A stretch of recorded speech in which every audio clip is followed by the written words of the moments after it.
Donc depuis tout ce temps, je n'étais qu'un objet pour toi, Lionel? Tu vas me le payer cher, je te le promets. Il y a des mariages où tout semble parfait, et des secrets qui détruisent tout, en silence. Clarisse pensait avoir épousé l'homme idéal, mais derrière les sourires et l'attention de son mari se cachait un plan froid et calculé. Une meilleure amie d'enfance, des mensonges et une trahison qui change tout. Ce que Clarisse découvre cette nuit-là va bouleverser sa vie à jamais. Bienvenue dans les histoires d'Inaya. Chers abonnés des histoires d'Inaya, aimez la vidéo et laissez un petit commentaire pour m'encourager, ça me touche énormément. Dans un quartier résidentiel calme de Douala, où tout le monde connaît plus ou moins la vie des autres sans jamais vraiment la comprendre, les maisons ne sont pas luxueuses, mais elles sont bien tenues. Les familles se saluent le matin, les enfants jouent ensemble dans la rue en fin d'après-midi. C'est le genre d'endroit où l'on pense que les drames n'arrivent qu'aux autres. Clarisse y vivait depuis 5 ans avec son mari Lionel. Quand elle avait épousé Lionel, elle avait eu la conviction profonde d'avoir choisi un homme rare. Lionel était posé, réfléchi, respectueux. Il ne sortait pas la nuit sans raison, ne fréquentait pas les bars, ne criait pas pour se faire entendre. Il travaillait dans une entreprise de transit au port de Douala et son salaire suffisait à maintenir le foyer dans une stabilité confortable. Il participait aux tâches ménagères, aidait les enfants à s'habiller, déposait leurs filles à l'école maternelle le matin quand il en avait le temps. Ils avaient 2 enfants, Maëlle, 4 ans, vive, curieuse, toujours collée à sa mère, et Ethan, 2 ans, encore maladroit dans ses pas, mais déjà très attaché à son père. Aux yeux du quartier, Clarisse était une femme bénie. On lui disait souvent qu'elle avait épousé un homme sérieux, différent des autres. Elle souriait avec fierté, persuadée que son mariage reposait sur une base solide. Mais dans leur quotidien, il y avait une présence constante, presque invisible, tant elle semblait naturelle. Vanessa, la meilleure amie d'enfance de Lionel.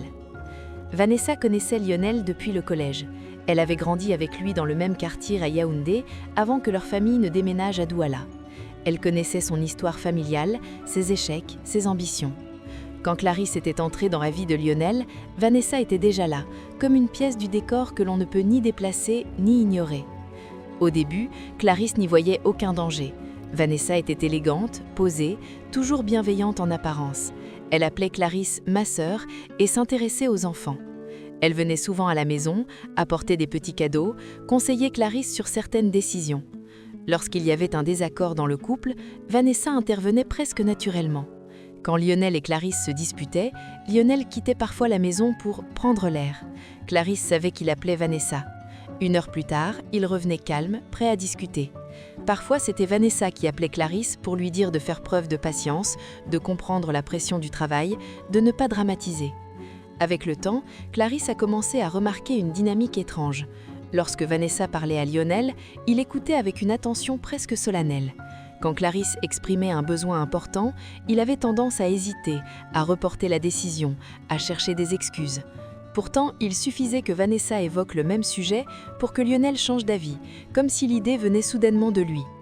Un jour, Clarisse avait insisté pour qu'ils envisagent d'acheter un terrain afin de commencer à construire leur propre maison au lieu de continuer à louer. Lionel avait répondu qu'il devait attendre, que ce n'était pas le bon moment financièrement. 2 semaines plus tard, Vanessa est venue dîner et a abordé le sujet de l'investissement immobilier en parlant de la stabilité des enfants. Le lendemain, Lionel faisait des recherches sur des terrains à Douala. Ce genre de coïncidence a commencé à troubler Clarisse, mais elle refusait de céder à la jalousie. Elle se répétait que Vanessa faisait partie de la vie de Lionel depuis longtemps et qu'elle devait accepter cette réalité. Mon mari ne m'écoute jamais, mais lorsque Vanessa intervient, alors là, il est d'accord. J'ai une mauvaise impression, ces 2 me trompent sûrement.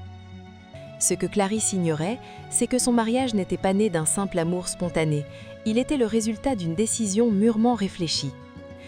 Bien avant que Lionel n'épouse Clarisse, bien avant que Douala ne devienne le théâtre silencieux d'un mariage calculé, il y avait une autre histoire. Une histoire qui avait commencé sur les bancs poussiéreux d'un lycée public à Yaoundé. Lionel et Vanessa s'étaient rencontrés en classe de seconde. À l'époque, Lionel était un garçon discret, mais ambitieux, toujours assis au premier rang, sérieux dans ses études. Vanessa, elle, avait une présence naturelle. Elle parlait avec assurance, riait fort, attirait les regards sans effort. Elle n'était pas seulement belle, elle était brillante, vive d'esprit, déterminée à réussir. Leur complicité était évidente dès les premières semaines. Ils révisaient ensemble, partageaient leurs goûters, rentraient parfois par le même chemin. Très vite, ce qui ressemblait à une simple amitié d'adolescent est devenu un attachement profond. Lionel était fasciné par la force de Vanessa. Vanessa, elle, aimait la stabilité et la loyauté de Lionel. Ils ont grandi ensemble. Après le lycée, ils ont fréquenté la même université à Yaoundé. Pendant que leurs amis multipliaient les relations sans lendemain, eux restaient constants. Leur amour était discret, mais solide. Ils parlaient déjà d'avenir, de maison, d'enfants, de réussite. Lionel disait souvent qu'il voulait au moins 3 enfants. Il imaginait un grand salon bruyant, des cartables traînant dans le couloir, des anniversaires animés. Vanessa souriait à chaque fois. Elle partageait ce rêve sans savoir qu'un jour, il deviendrait une ligne de fracture entre eux. À 25 ans, alors qu'ils étaient ensemble depuis presque 10 ans, ils ont commencé à parler sérieusement de mariage. Les familles étaient au courant, les présentations avaient été faites, tout semblait suivre un chemin naturel. C'est à ce moment-là que Vanessa a commencé à ressentir des douleurs inhabituelles, des cycles irréguliers, des malaises persistants. Au début, elle a ignoré les symptômes, pensant au stress du travail. Mais après plusieurs mois sans amélioration, elle a consulté un gynécologue. Les examens se sont enchaînés, analyses, échographies, tests hormonaux. Lionel l'accompagnait à chaque rendez-vous, persuadé qu'il s'agissait d'un problème mineur. Le jour où le diagnostic est tombé, l'air semblait manquer dans la pièce. Le médecin, d'un ton professionnel mais grave, a expliqué que Vanessa souffrait d'une pathologie qui rendait la grossesse naturelle extrêmement improbable. Les chances étaient faibles, très faibles, et même avec des traitements coûteux, rien n'était garanti. Vanessa n'a pas pleuré devant le médecin. Elle est restée droite, silencieuse. C'est dans la voiture, sur le parking de la clinique, que le silence est devenu insupportable. Lionel a essayé de la rassurer, lui disant qu'il existait d'autres solutions, que la médecine avançait, qu'il trouverait un moyen. Mais ce n'était pas seulement une question médicale, c'était une question identitaire. Dans son esprit, quelque chose s'était brisé. Elle avait grandi dans une culture où la maternité n'était pas qu'un choix, c'était une confirmation sociale, une validation. Les femmes autour d'elle devenaient mères, publiaient des photos de leur bébé, recevaient les félicitations de la famille. Elle devait désormais envisager un avenir sans cette possibilité. Les mois qui ont suivi ont changé la dynamique de leur relation. Lionel restait présent, mais ses silences devenaient plus lourds quand il voyait un enfant courir dans la rue. Vanessa observait ses micro-réactions. Elle voyait ce qu'il ne disait pas. Un soir, alors qu'ils étaient assis sur le balcon de son appartement à Yaoundé, Vanessa a posé la question qu'elle redoutait. « Si je ne peux pas te donner d'enfant, est-ce que tu resteras quand même ?» Lionel a répondu sans hésiter qu'il l'aimait, mais il n'a pas répondu à la question sur les enfants. Il a parlé d'amour, de loyauté, d'avenir, mais pas du rêve qu'il répétait depuis des années. Les discussions sont devenues plus pragmatiques avec le temps, moins romantiques, plus stratégiques. Lionel ne voulait pas renoncer à la paternité. Vanessa ne voulait pas renoncer à Lionel. Alors, ils ont commencé à envisager une solution que quelques mois plus tôt, ils auraient trouvée impensable. L'idée ne s'est pas imposée en une nuit. Elle est née progressivement, au fil de conversations longues, parfois froides. Lionel épouserait une femme capable d'avoir des enfants. Il construirait une famille officielle, Vanessa resterait dans sa vie, discrètement.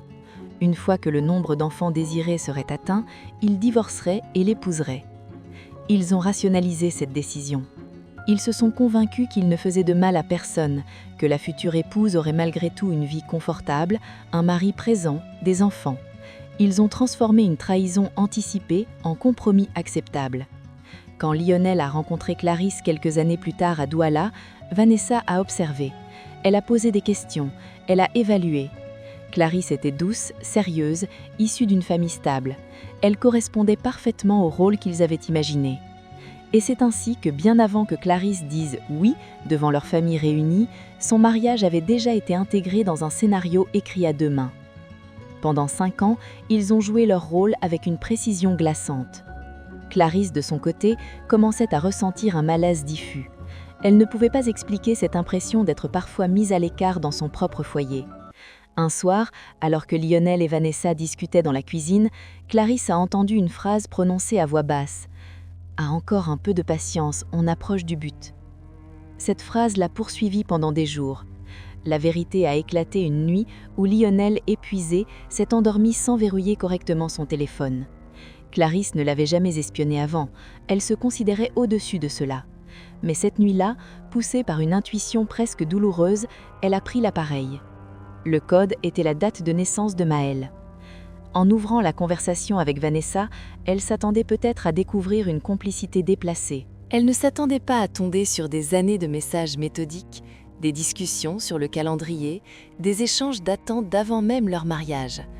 Elle a lu des phrases qui parlaient d'elle comme d'un projet, comme d'un rôle à remplir. Un message en particulier l'a brisée. 2 enfants de plus, et c'est suffisant pour moi. Après ça, on pourra organiser le reste. Elle n'imaginera jamais que tout était prévu. Clarisse a senti son souffle se couper. Elle a continué à lire malgré la douleur. Elle a découvert que chaque grossesse avait été discutée, planifiée, que Vanessa était informée des cycles, des rendez-vous médicaux, qu'elle comparait même parfois leurs réactions à son égard. Elle a compris qu'elle n'avait jamais été choisie pour elle-même, elle avait été choisie pour sa capacité à enfanter. Le lendemain, Clarisse n'a pas confronté Lionel. Elle a observé son mari agir comme si rien n'était. Elle l'a regardé embrasser les enfants avec tendresse. Elle aperçut l'écart immense entre l'image du père aimant et la froideur de l'homme qui avait calculé son avenir avec une autre. Au lieu de crier, elle a décidé de disparaître. Pendant plusieurs jours, elle a préparé son départ avec un calme impressionnant.